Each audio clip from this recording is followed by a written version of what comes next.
Thanks so much, Shilpi, and good morning, everyone. Welcome to the Atlanta Council of International Relations webinar on confronting the ever-growing nuclear threat. Ladies and gentlemen, it was at 5:29 in the morning on July 16th, 1945, in the Jornada del Muerte Desert, 35 miles southeast of Socorro, New Mexico, when the first massive mushroom cloud marked the beginning of the atomic age. 2 weeks later, on August 6th, at 8:15 in the morning, the first atomic bomb was dropped from an aircraft named the Enola Gay on the Japanese city of Hiroshima. As the bomb exploded, we saw an entire city disappear, said the co-pilot, Commander Robert Lewis. He wrote in his log, "My God, what have we done?" 3 days later, a second atomic bomb was dropped on the Japanese city, Nagasaki. We had entered the so-called atomic age.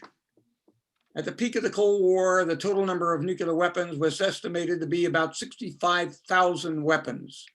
They were deployed in missile silos, on ground mobile launchers, on surface ships, on submarines, with the artillery, on long and medium range bombers, and on tactical aircraft. I can remember as a young captain stationed with the 78th Tactical Fighter Squadron at RAF Bentwaters in England in the mid-1960s. Our squadron had both conventional and nuclear weapons. As a part of the nuclear mission, we had 4 Phantom II tactical aircraft, the F-4 so-called, on alert in revetments near the end of the runway, each carrying 1 nuclear bomb, many times more powerful than those dropped on Hiroshima and Nagasaki. Once every 5 days, I would report to a building near the end of the runway, which was near the aircraft, for a 24-hour stay. There, we would wait for the klaxon to sound. When it did, we would take off running for the aircraft, thinking to ourselves, is this for real or an exercise? Based on speed and distance, we were 7 minutes, and the United States was 22 minutes away from the end of times. By the late 1960s and early 1970s, both the United States and the Soviet Union had decided that we were producing more and more nuclear weapons and feeling less and less secure. As a result, we signed the first nuclear weapons control treaty. And since then, the United States and the Soviet Union and its successor state, Russia, have signed a number of nuclear weapons agreements, bringing their aggregate total weapons down to about 12,500. But ladies and gentlemen, the danger of nuclear war remains. In addition to the United States, 7 other countries are reported to have nuclear weapons. Here to tell us today about the dangers and challenges that we confront are members of the DAISY Alliance. The DAISY Alliance is a nonpartisan peace organization that seeks to eliminate the threat of nuclear weapons through grassroots education and democracy. My great pleasure to introduce Bruce Roth, the founder of the DAISY Alliance. He authored the book, No Time to Kill. It is actually an excellent introduction to our problem, a holistic examination of the threat to civilization posed by weapons of mass destruction. Bruce has been a recurring guest on radio programs and gives presentations to various civic, academic, and religious groups around the country. Bruce, the floor is yours. Thank you, Bob. I also do weddings and bar mitzvahs, wherever anybody wants to listen. I'd first like to thank the ACIR for organizing and hosting this program. I come at this as a businessman. I've been a businessman for about 50 years. but something happened about 18 years ago that changed my life. I watched Secretary of State Colin Powell address the United Nations on television. He made the case that Iraq had weapons of mass destruction, WMDs. The UN sent in weapons inspectors, one after the other, but they found nothing. In spite of that, and in spite of the lack of multilateral support, the United States decided to attack Iraq anyway. It troubled me that one nation could sidestep the world legal and judicial system, the UN, and take the law into its own hands, like vigilantes, and attack another sovereign nation. That's something that you and I as individuals can't do without breaking the law. And now what concerns me is with weapons of mass destruction, which I include biological and chemical as well as nuclear, we now have the capability to end all life on Earth. I decided to write the book, No Time to Kill, and that title fits well with today's theme. Time is not on our side. No Time to Kill is a brief journey into the history of war, psychology, anthropology, religion, political science. Most people have a vague understanding of WMDs, but I wanted the layperson to be able to visualize and comprehend the devastation they're capable of inflicting. I studied the history of war, found the frequency of wars, how long they lasted, how many people were killed, see if there was a trend. I read the UN Charter to see why it wasn't seemingly able to preserve order among its member states. In the book, I explained man's propensity towards aggression and proposed a practical solution, one that's never been tried. My goal is to enlighten the readers, inspire them to act while we still have the opportunity to. I also founded DAISY Alliance, nonpartisan peace organization dedicated to improving global security through nuclear arms control. We seek to mitigate the security risks these weapons pose by promoting policies that support arms control and decrease their salience. We aim to shift the perceptions about the utility of nuclear weapons and build political support for nuclear arms control. I'd like to thank one of my first interns who's on this call today, Holly Lindemood, for her research assistance, Dr. Robert Kennedy for his work at DAISY Alliance, and Dr. Greg Hall for his terrific work as the executive director of DAISY Alliance. It's very gratifying to me to know that 10 years on, our work is still bearing fruit. Thank you. Turn it over to Greg Hall.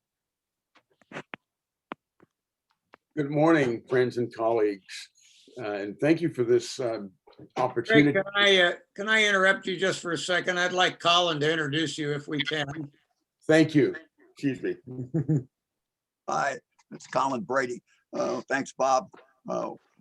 Dr. Hall, Executive Director of the DAISY Alliance, currently serves as Associate Professor at the Patterson School of Diplomacy and International Commerce at the University of Kentucky.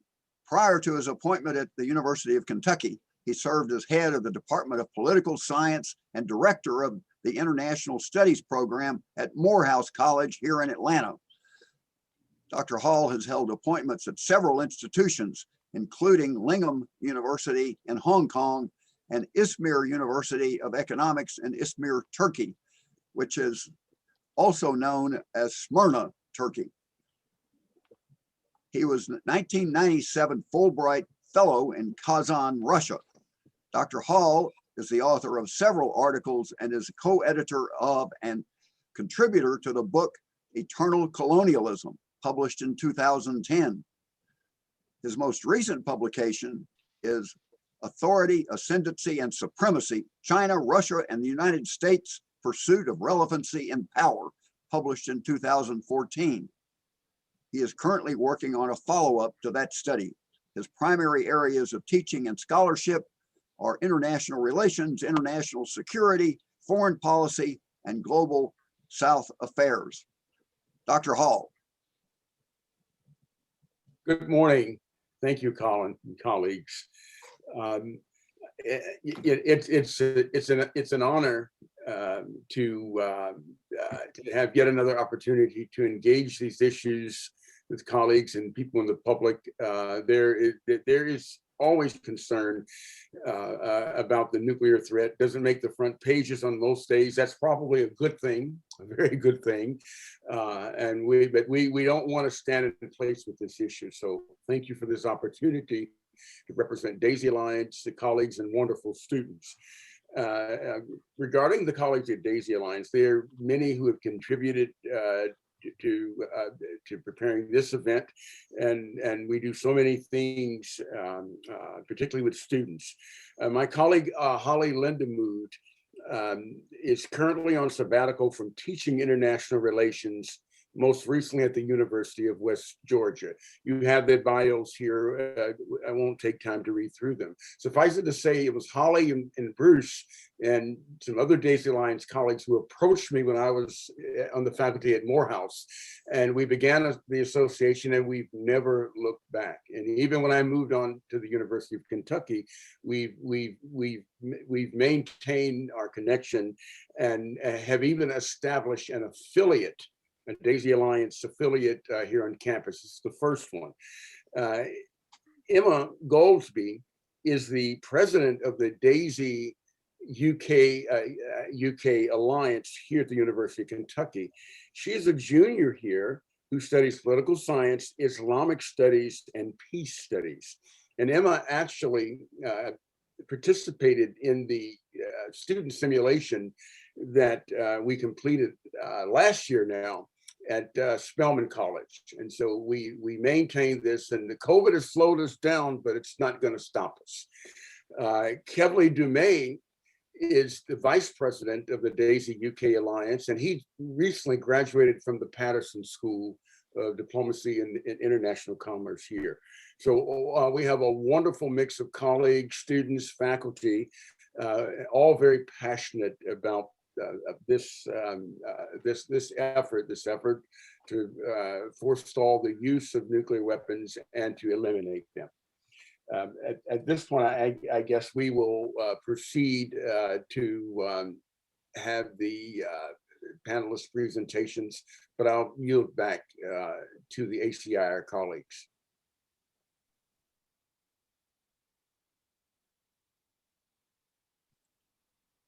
I think you've got some questions, Greg, that your people are going to ask. So why don't you proceed with those? Certainly. And so, Emma, you have those? Yes, sir. All right, thank you. So I guess we'll just begin. So what are the Biden administration's greatest challenges with regards to nuclear weapons threat? And what recommendations would you offer? Yes. Full plate, a very full plate for this incoming administration, and which means that there are many, many challenges even on the domestic front. But I'll highlight three that I see as particularly challenging for the administration. And interestingly enough, I believe that the problems, if these were to erupt, would start out in the conventional realm, if you will, and go nuclear. I would list as the most critical challenge conventional war with Iran. My assumption being that the war, which would start out in conventional terms, would really spur Iran to, if you will, break out and cross the nuclear threshold. In terms of how to deal with this, I think rejoining JCPOA, but committing all parties to phase diplomacy on exploring a separate new agreement dealing with issues of concern, particularly to the United States, is the way to go. The second, I would classify a salient challenge or threat would be a conventional war on the Korean Peninsula, which would most certainly escalate to a nuclear conflagration. Very briefly, what to do about this? Urgently recommit to restarting the six-party talks. I believe that the only settlement for this dispute is a regional settlement that has to engage China and Russia, among others. The third, I would classify a salient threat or a challenge for the Biden administration, I think is the obvious thing. An outright arms race, between U.S., China, U.S., Russia, and worse, some kind of type of clash in the maritime realm, particularly like the North Sea with Russia, Mediterranean, and even the South China Sea. What to do about that? At a minimum, to again recommit to diplomacy among these, I call them the big three, but to pledge, stated publicly, a no first use policy, the doctrine for these three, and that they'll commit to having serious talks about beginning to transform some of these conflicts. Thank you. I guess it's my turn to answer. Let me start by, again, thanking the ACIR for hosting this. It's amazing. Emma, thank you for serving as our moderator. Emma's been an amazing research assistant for DAISY Alliance. I would say that, the really two biggest challenges looking at from a more international perspective is that really one is the changed environment. Since President Biden left office as vice president 4 years ago, we've seen a really changed international environment. More change in 4 years than I would have expected. We've seen declining US influence around the world. We've lost a lot of trust from our allies, particularly in regard to our security assurances. One of the parts of the US nuclear posture that has helped to prevent a lot of proliferation, it can be argued, is the fact that we have extended deterrence. Our allies no longer believe that they are protected by our arsenal, or even to some degree our conventional arsenal. So that right there adds to the risk of more proliferators over time. We are also seeing increased security competition. Russia and China's modernization of their nuclear forces and expansion of their nuclear forces. So I think that presents a lot of threats within itself. The second then is going to be the weakening of the arms control regime, which we've also seen in the last 4 years. The United States has withdrawn from 3 key treaties: the Open Skies Treaty, the INF, and of course, well, not a treaty, but an agreement, the JCPOA. That combined with U.S. plans for the modernization of its triad, we've seen, a new low-yield nuclear submarine launched ballistic missile and potential plans for a submarine launched cruise missile, which, as Dr. Hall said, certainly creates the opportunity for a renewed arms race, which I think nobody wants. There's also indirect threats that aren't necessarily a direct threat to us, but if you look at India, Pakistan, for example, both of these countries have nuclear weapons. They don't pose a direct threat to the United States, but if there's a limited nuclear war between India and Pakistan, that could affect everyone around the world. There's been predictions that 2 billion people could die around the world just from starvation because of disruptions to the supply chain, disruption to the production of food. So I think that we're definitely in a riskier situation than maybe in the past 10 to 15 years. As far as recommendations, I completely agree with what Dr. Hall said. No first use is a big thing. It's something I plan to touch on a little bit later, but that would be a huge part of our nuclear doctrine, reinforcing the idea that our nuclear weapons are for deterrence only. I think should be key to our policy and reducing the risk. Rebuilding those alliances and trust and strengthening our security commitments, and also being a leader in the multilateral discussions and negotiations as we once were. There can be forums to help relieve or resolve regional tensions. The development of confidence building measures to take those small steps towards reducing the risk. An example with India and Pakistan could be something like, information sharing, nuclear postures, or communication lines. And there's a lot of benefits to those discussions, even if they don't necessarily produce outcomes immediately. In international relations theory, it talks about, increasing communication can increase understanding. It can increase transparency, it can reduce hostilities, and it can help to build trust. Thank you.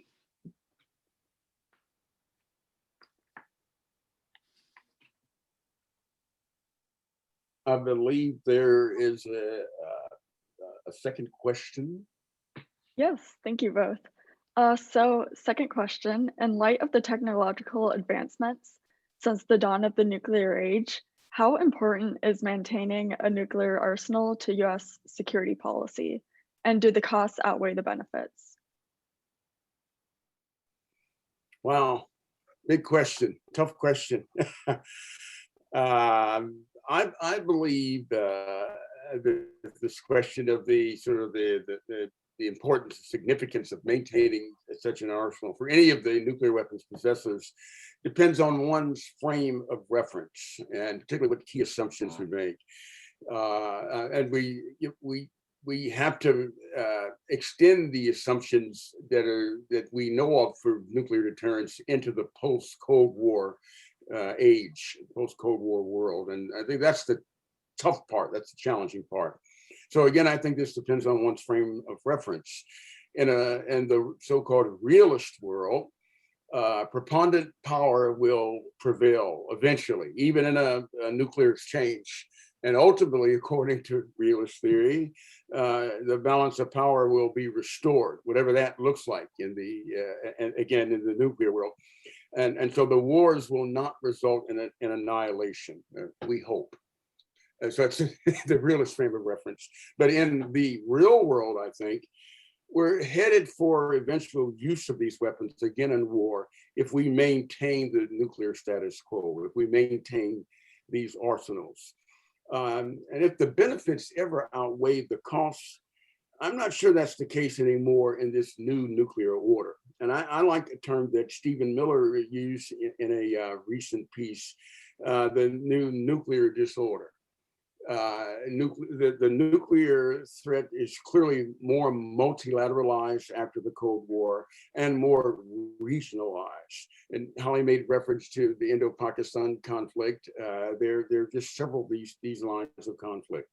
And so even conventional war among great powers, I'm really convinced of this, it's too costly, it's too, and too easy to escalate. To the theme of this session, we're running out of time. So if ever there was a benefit, a net benefit, we've lost it in this landscape. Thank you. I would actually concur. I think the costs outweigh the benefits in many ways. I'm not suggesting we immediately just completely eliminate our entire nuclear arsenal. Because that would put us at a security disadvantage, particularly as compared to Russia and China. But I think that we really do need to start reshaping the discussion and reframing it. Because nuclear weapons are really, they're anachronistic. They don't have a whole lot of military utility, and they really do nothing to deter the major threats of today. The Department of Homeland Security on their website cites, I think it's 7 or 8 main threats to US security: cyber security, foreign influence in domestic issues or elections, economic security, terrorism, transnational criminal organizations, illegal immigration, and natural disasters. Nuclear weapons would do absolutely nothing to help solve or prevent any of those issues. So I think we really need to start looking at the role that nuclear weapons play in our security posture, and really kind of overhaul our nuclear posture as well. This really gives the opportunity for the United States to signal its commitment to the international community and to reshape that narrative. One trend that we've seen in the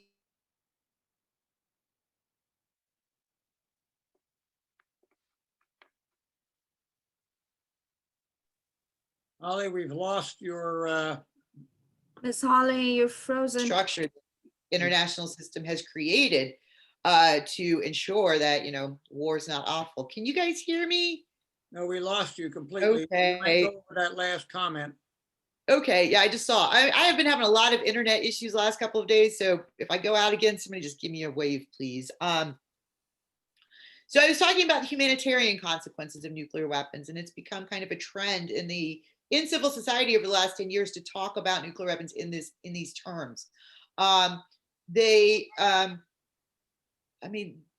not discriminate weapons, right? You can't you can't separate a military target from a non-military target or from a civilian target.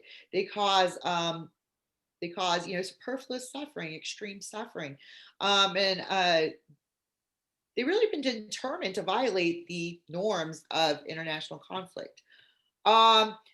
The other point there is also that nobody is prepared for a nuclear attack, and a lot of the work that's been done in the last 10 years is countries beginning to realize that if somebody does attack us, we are in no way prepared to do anything about this. And so it's really kind of lit a fire, I think, underneath a lot of countries to kind of start to change how we look at nuclear, think about nuclear weapons and whether or not they really are still relevant in today's society. So another way the United States can do that, of course, is then going to be to change their nuclear posture.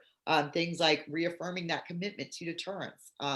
We have over 1,000 weapons that are, pretty much locked, loaded, ready to go. We have, over 5,000 nuclear weapons still in the United States today, or that we possess. Most security experts have said that 100 is sufficient for that deterrent capability. So if we really mean to use them only as a deterrent, no reason to have that many. We spend a lot of money to be used in other places.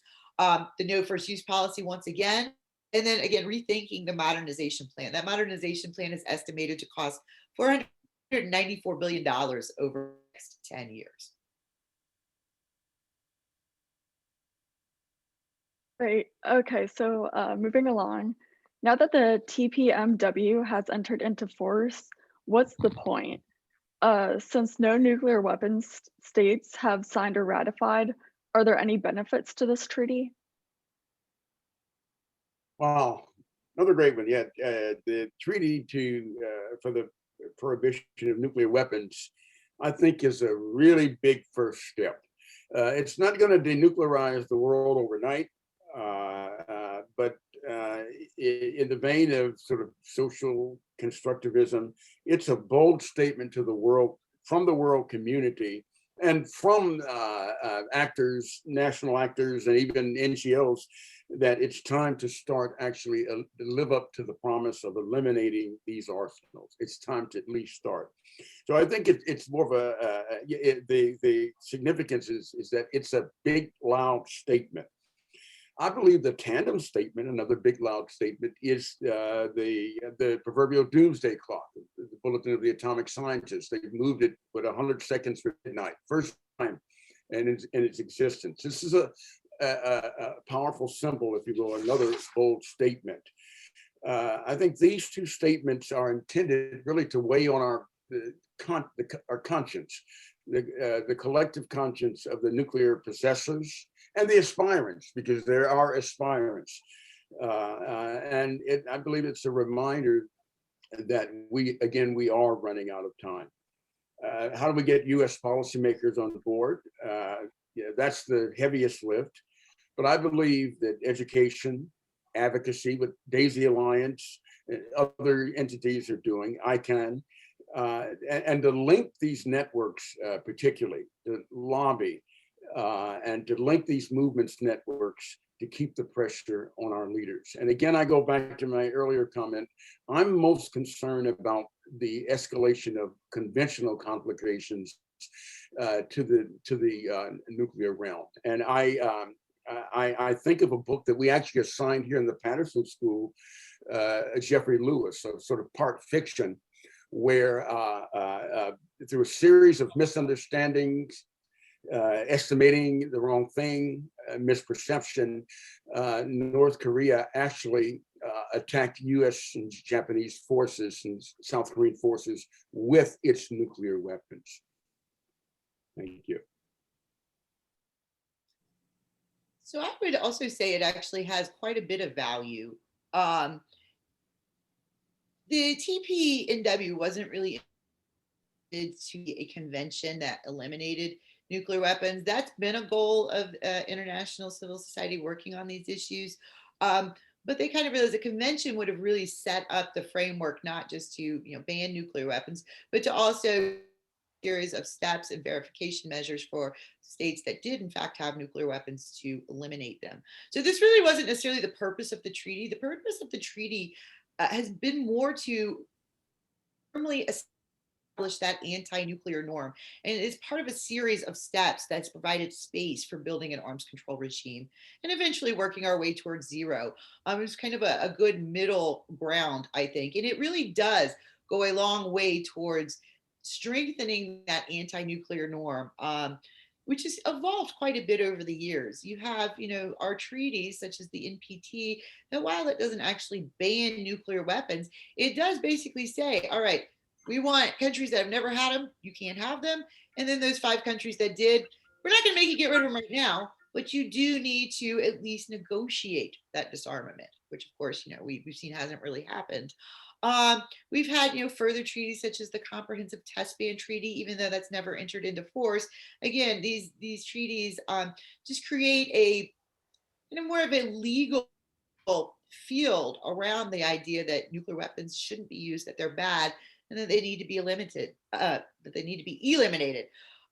think the biggie, though, in addition to this TPNW, is going to be the 96 International Court of Justice advisory opinion on the, and this is a really long title, I always mess it up, but it's on the legality of the threat or the use or threat of use of nuclear weapons. And basically, the World Court said at the time, we're not going to officially say that, nuclear weapons violate international humanitarian law, but we cannot think of a situation where they would be used where they wouldn't. And so the TPNW kind of follows on to that and strengthens that norm. This campaign has also followed a similar trajectory to the chemical weapons, or excuse me, the cluster munitions ban from, I guess, about 15, 18 years ago, where that started in the same way.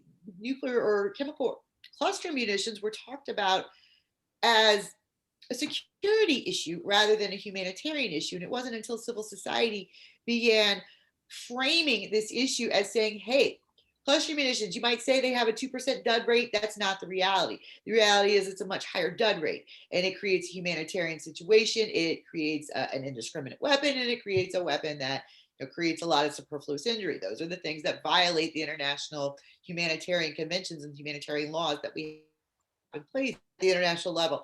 And so the TPNW is kind of doing this thing with nuclear weapons, reframing in that issue.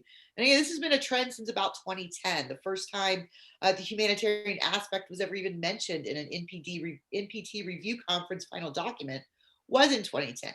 Following that, there were 3 conferences that were hosted, one in Austria, one in Mexico, and one in Norway, where states came together, a lot of middle powers. And this is where they realized, hey, we're not prepared for this. The humanitarian consequences would be dire.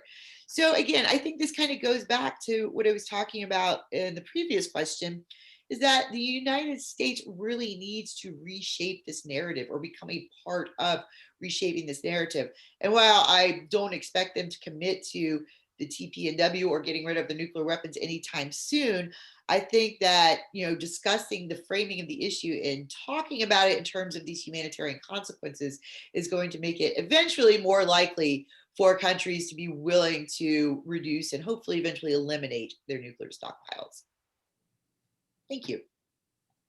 Great. So kind of as a follow-up to that, how can we get US policymakers to support reductions towards the elimination of the US nuclear arsenal? Oh, okay. Yeah, I think I kind of jumped the gun a bit there in my first response, but I'll just reiterate then. It's the people power, it's world publics, and it's that occasional national leader, state leader, like a Mikhail Gorbachev, who basically stood before the United Nations, I think it was 1988, and declared that he was going to begin drawing down in Eastern Europe, Central Eastern Europe. We need more of that kind of boldness among our leaders, but it's going to take the public to really press in that way. So again, education, advocacy, the youth, people like yourself, Emma, who are going to inherit this world with the beauty, the beautiful things, as well as the warts. It's going to take the people realizing this, and to really emphasize that there can be a tangible dividend. There are billions of dollars that can tend to these other things. You know, you look at this winter and this infrastructure all over. We've got a really big agenda, and it's going to take, if you will, the power of the people to lean on our leaders to at least to begin to have different discussions towards actionable ends. I tend to completely agree. In the United States, you know, this has been an issue that people have been working on for a long time, and we really haven't seen a whole lot of change in, you know, nuclear attitudes from our leaders. To some degree, it does take the right leader. Research I've conducted and interviews I've conducted with civil society who have worked with policy leaders, particularly in Europe, they said that, you know, when the more liberal parties came into government or the green parties came into government, they were certainly more likely to jump on the bandwagon than some of the more conservative governments in Europe. So, I mean, there needs to be the right group of people in office, absolutely. But I think also raising the awareness, it's not an important issue to Americans anymore. We were talking briefly when this, right before we started this session, I remember as a kid, I don't think my students today, you know, have any idea. I remember as a kid, even in the 80s, I was aware of nuclear weapons. I was concerned. We didn't have the drills like my parents did, but it was still something I was aware of and concerned about, you know, even as, you know, a 9-10-year-old kid. I don't think people, you know, when I teach nuclear weapons in my international relations classes, most of my students can't even name the countries that have nuclear weapons. So I think a lot of it is, you know, getting that issue onto the agenda in the United States. And of course, we can do that through advocacy. We can do that through education, through public awareness opportunities. But also, I think the big thing is going to be the youth in social media. We've really seen the effect in the last couple of years that social media can have on these. So I think by getting people who are more social media savvy, more interested in the topic, that also might help there as well. There is some of our colleagues in international society have created a ban the. I forget exactly, is it ban the bank? I forget the name of the campaign, but it's basically trying to hold the financial institutions that loan money to, you know, governments who are going to create these or anybody who is involved in this. And this was, you know, more prominent with the cluster munitions, but any banks that worked with, you know, the developers and the producers of cluster munitions, they said don't use that bank. And so I think, you know, we're starting to see those trends in the United States with other issues, and something along those lines might be helpful as well.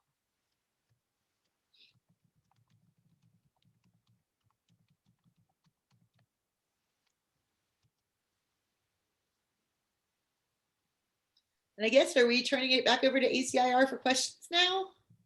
Okay, sounds good. Tony, why don't you host this question period? Margaret, you can stop sharing your screen.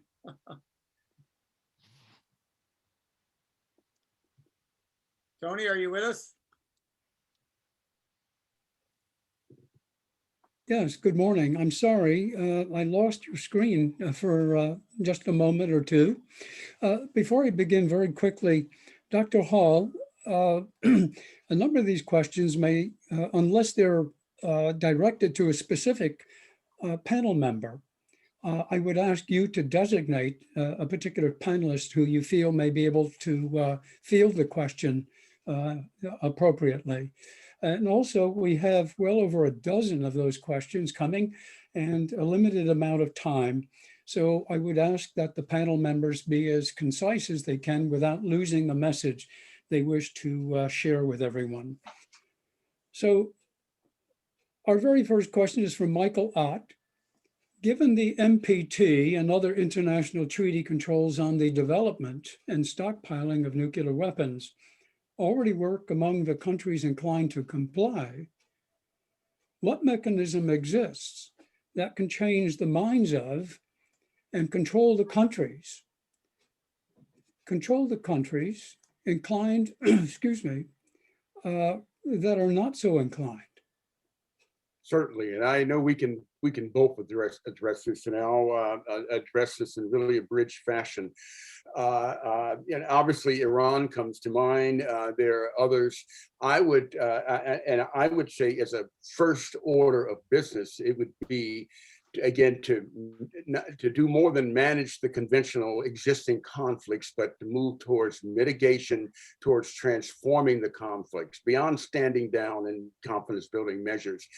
India purposed to become a nuclear power after that Himalayan war with China in 1962. So we have to move these existing conflicts, Taiwan Strait, Korean Peninsula. That's incentive. North Korea learns, and is encouraged to have a nuclear deterrent when we have the Kosovo War. And so, as an example, we have to. I think the primary incentive for the aspirants is to work more in a more focused way on the existing conventional conflicts. I'll leave it there. I think that's a really excellent question. And I mean, the quick answer is there's really not a mechanism that exists. International law is really only as good as, the countries who are, enforcing it or making it exist.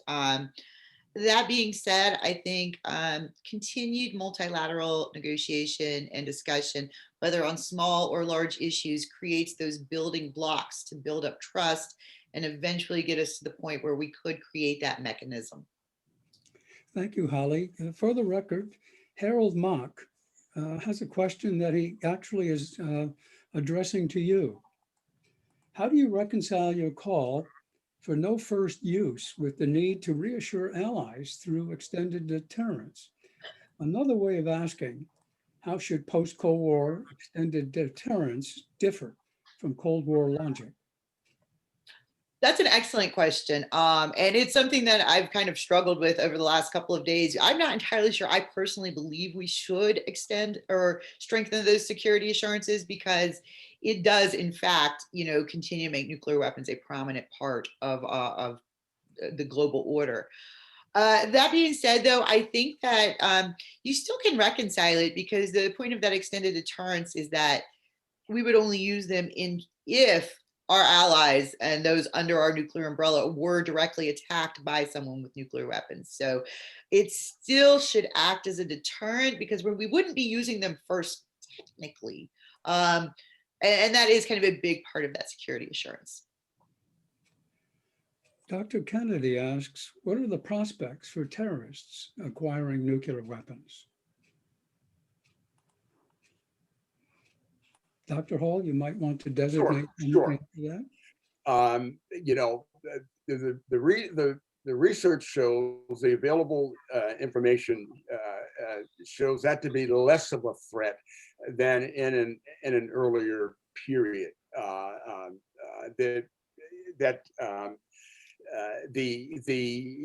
The prospect of rogue actors, if you will, affiliated with governments, with states, if you will, that it's less of a prospect than in earlier years of the post-Cold War period. But suffice it to say, it remains a threat nevertheless. Holly, would you like to? Yeah, just briefly, I would say I think the bigger threat with terrorist actors comes from a dirty bomb. More so than a full-on nuclear weapon. I mean, there's always going to be the potential for them to get their hands on some fissile material, but without really being able to have the technology to create a nuclear weapon itself. Because dirty bombs, they're not good. They're still going to spread some radiation. It's, conventional bomb that the people within the immediate vicinity are going to have the effects of the radiation, but it's not going to cause the destructive power of a classic nuclear weapon.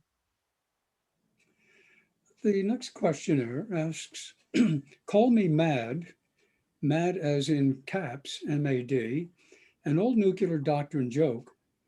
Call me mad, but doesn't North Korea's development of a long-range nuclear capability attest to the importance of the US nuclear threat as a deterrent to a conventional attack on South Korea or other regional US allies? I would say really briefly that we need to understand how North Korea understands deterrence. I don't think we really understand it. particular dyad, that situation, that we can say authoritatively, this is what deterrence means to North Korea, without understanding how the North Koreans see it. And then obviously we don't know. And of course, deterrence fails, then there's nuclear war. I'm not sure that we can answer that such a question fruitfully after the Cold War for these newer aspirants and weapons possessors. But that's just my own opinion on that, and I stand to be corrected. I would also just throw in that, deterrence theory does assume the rationality of actors, which is, sometimes a failing in political science, that we assume all the actors are going to be rational or, behave in a rational manner.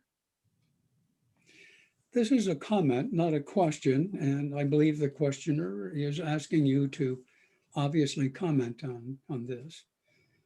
You're quoting the DHS threat list from the Trump-influenced DHS. Without that filter, it would be interesting to see what the threat list becomes. I think that's a great point. I absolutely agree. It's something that I considered when I was checking into it. But a quick Google search of, major security threats tends to, reveal kind of similar lists, not necessarily the exact same thing, but kind of similar lists from, civil society or other individuals. But to be fair, I think that, that threat list absolutely has potential to change, because it is certainly still coming from the Trump administration's leadership. Robert Thornton asks this question. How do you conduct honest, effective dialogue with countries that feel under threat without them using that time and dialogue as cover to develop WMD, which seems to have been the history? Diplomacy. Diplomacy, and not just track 1, but track 2 and other tracks. Even student simulations and Model United Nations. Leaders learn from these things if they choose to. Strategists and the mistrust is there. That's going to always be there. But a serious effort at diplomacy, a sustained effort, the actors begin to know each other, and we can chip away at that. Maybe that's a bit idealistic, but what's the option? I mean, I would say you really never can fully 100% know. That's, one of the challenges of international institutions and international regimes, because there's always the risk of someone cheating. Many people argue that North Korea did just that in the nuclear nonproliferation treaty, right? That they joined with no intention of remaining a non-nuclear state, but part of the third pillar of the NPT is the idea of sharing information, right? And that if we have the United States has the capability to produce nuclear energy, that we're under an obligation to share this with other members so that they can make nuclear energy as well, or non-military uses for uranium enrichment. And then, of course, they gained the knowledge and withdrew. That being said, the process of diplomacy and the process of creating these mechanisms, usually it's a stepping stones, right? So, you start with something small, and then you kind of say, okay, well, when I teach this to my students, we used to game prisoner's dilemma, right? Put 2 prisoners in a room, and are they going to rat out each other? What's the best option? If they, both squeal on each other, thinking they're going to go free, they're actually going to end up, in jail for longer than they would have if they just had stayed quiet. But as you repeat this game, as there's an iteration, you begin to see, okay, my buddy over there in cell block D kept his word. He didn't squeal on me. So maybe next time I'm going to be more inclined to not squeal on him. And it's kind of the same idea here with these treaties and these mechanisms that are put in place. Also, there's usually some kind of verification mechanism to kind of say early detection. If somebody's cheating, we can take that into account and not be completely caught off guard. Bo asks this. Many nations possess a nuclear arsenal, and security competency varies widely. 1, What has been accomplished to include a provision in the drawdown agreements to facilitate and encourage additional countries to enter a pro rata drawdown framework? He has a second component to that question, if I may. What efforts are underway to compose a security review delegation amongst nuclear-armed countries to audit security of their arsenal and stockpiles? I'll let you take this one, Greg. Could I ask you, Colin, to Tony, to repeat the first part of the question? Absolutely. What has been accomplished to include a provision in the drawdown agreements to facilitate and encourage additional countries to enter a pro rata drawdown framework?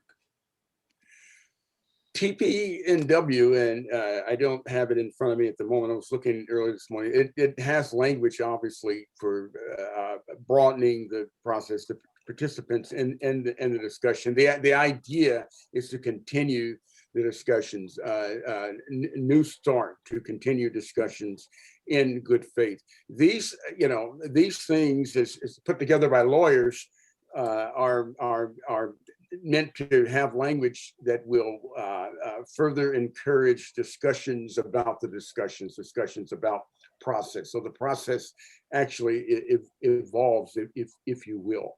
I'm not sure if that directly addresses the question, but the process evolves, and the language is flexible enough to make it evolve. And I'm thinking of New Start in this regard.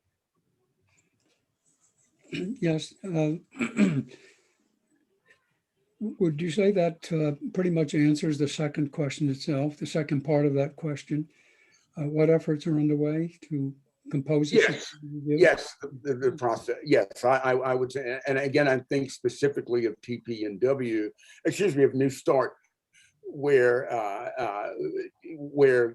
the process evolves from discussions about specific things, weapon systems, and how these are counted particularly. That's what's coming to mind at the moment. Okay. Claire McGee has a question for us. We've all seen during the COVID-19 pandemic how quickly a biological pathogen can damage a country's economy and derail national priorities. Do you think it's more likely that future conflicts may be driven by the use of biological and chemical weapons as opposed to nuclear? Ollie, you take that one first. Gosh, Claire, I really don't know. I think it's entirely possible. I mean, I think that's been a concern along with nuclear weapons for, the last 30, 40, 50 years. I mean, I think that the MAD doctrine could potentially apply here as well. The same with, one country starts a nuclear war, we're going to be basically screwed, right? I think, I might actually say just the opposite, because we've really seen how quickly something like that can spread and the potential blowback. Okay, I'm going to use a pathogen as a tool of war, but then how do I protect that from coming back to my own country? I think we're so interdependent, and the world has really shrunk over the last 20 years or so, or even more so, that I think that might mitigate it. But again, it's hard for me to say for sure, because I can certainly see someone seeing the damage that COVID has done and saying, hey, wow, that's a really great tool of war, at least threaten people with it. I would add really quickly here, it's a jarring question, jarring thought, but this might be the elephant in the room with U.S. and China. And it's not just conspiracy theorists who contemplate. Look, China did this on purpose. Maybe it escaped by accident into the environment and across the waters. But the major powers, U.S. and China and Russia, are going to have to reach some kind of understanding on the biological threats. because that is the concern, that and there's deep mistrust there. And all three, of course, leading biological and chemical powers, which we don't talk about enough. And so this is, again, they're going to have to build confidence among them, among the group, if you will, in that regard. There are many lessons from COVID, and that's one of them. And hopefully we'll continue to keep that in mind and explore that. We have barely time for a short answer to a very long continued problem, unfortunately. So I'm going to ask your skilled response, Dr. Hall, to this one very quickly, if you will. Given that the major global powers have nuclear weapons and have not, at least in recent times, even reduced their arsenals, what incentives would smaller nations such as Iran have to permanently abandon plans to make their own nuclear weapons? And I'll give you a minute, maybe a minute and a half, and that's all I can give you. I'm sorry. Sure. Very simply, they don't have an incentive. And we should look back at the early post-Cold War period with the U.S. and helping to incentivize Ukraine and Kazakhstan particularly to denuclearize, and that U.S. taxpayer money went towards that. So the possessors are going to have to pony up, if you will, and provide financial incentives in part, but other, again, security guarantees. Ukraine is always threatened by Russia. We're gonna have to work on these, and these packages can be tailored, but as things stand, the incentive is not there for Iran and others. Thank you very much. We have at least 26 other questions waiting for us. I do apologize to all of those who are attending, and I do apologize. I wish we had more time. They're excellent questions, and perhaps we can send some of those on to Dr. Hall and the panelists, and perhaps they can address those questions to you, and perhaps Shilpi, our IT people, may be able to get those back to the individuals who have asked them if they've so identified. Thank you so much, Dr. Hall. Panelists, I now turn the event over to Dr. Kennedy for closing remarks. Thank you. Well, let me extend my thanks also to the members of the DAISY Alliance, certainly, absolutely, to Bruce Roth for having founded that effort, Greg and Holly and Emma for the panel that we had today.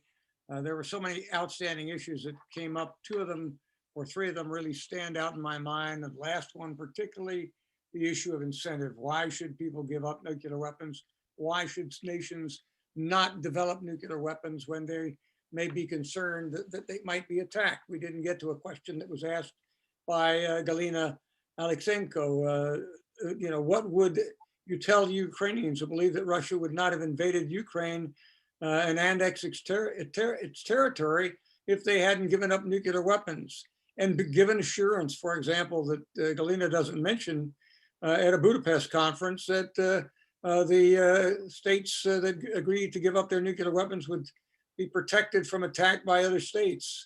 And that included an agreement that was that the United States was a part of. And yet, when Russia's little green men moved into Crimea, we did nothing and said nothing. Well, we said a lot, but we did nothing to stop that.